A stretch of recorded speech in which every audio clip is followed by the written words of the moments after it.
第71篇。自幼恃主，求其輔助。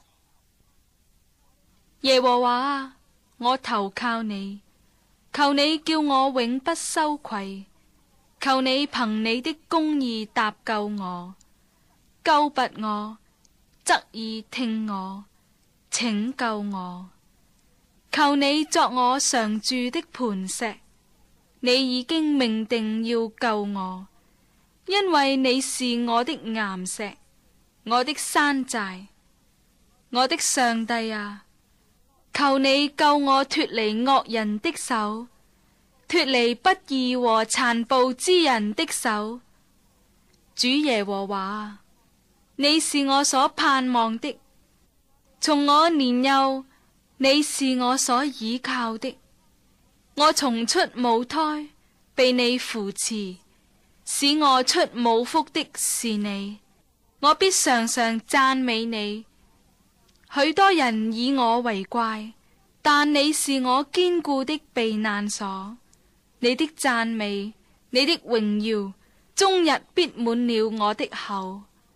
我年老的時候，求你不要丟棄我；我力氣衰弱的時候，求你不要離棄我。我的仇敵議論我，那些窺探要害我命的，彼此商議，說：上帝已經離棄他，我們追趕他，捉拿他吧，因為沒有人搭救。上帝啊，求你不要遠離我，我的上帝啊，求你速速幫助我。願那與我性命為敵的羞愧被滅，願那謀害我的受辱蒙羞。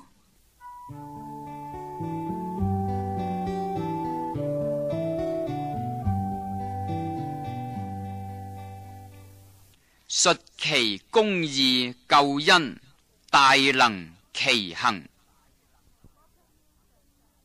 我卻要常常盼望，並要越發讚美你。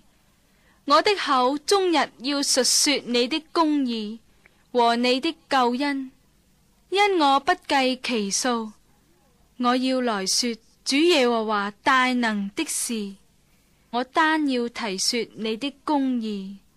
上帝啊，自我年幼時你就教訓我，直到如今，我傳揚你奇妙的作為。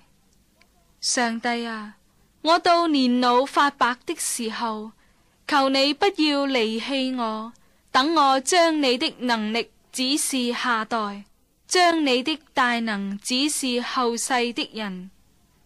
上帝啊，你的公義甚高，行過大事的上帝啊，誰能像你？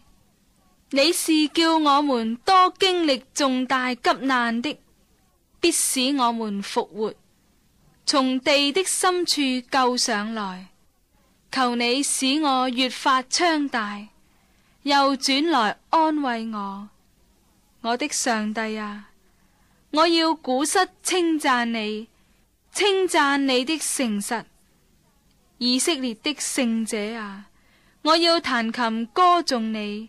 我歌頌你的時候，我的嘴唇和你所屬我的靈魂都必歡呼，並且我的舌頭必終日講論你的公義，因為那些謀害我的人已經蒙羞受辱了。